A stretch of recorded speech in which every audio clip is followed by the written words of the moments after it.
it's a delightful play. It's well written. Stephen Dietz has done, I think, a great job of telling a story, to tell a story of a woman whose midlife crisis leads her to do something that I think a lot of people think about but not very often carry through, which is to have an affair. But I think audiences will find that it's not that easy to judge Becky. I think she's a delightful character, and our Tracy Ferenz, who's playing the role, is so warm and charming. It's difficult to kind of just go into condemnation of what she's done.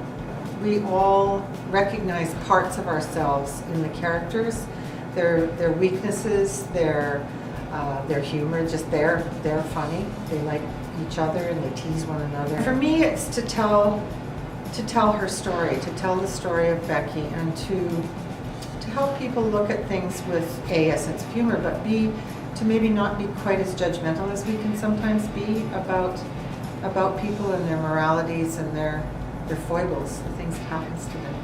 I think this play adapts itself really well to the round.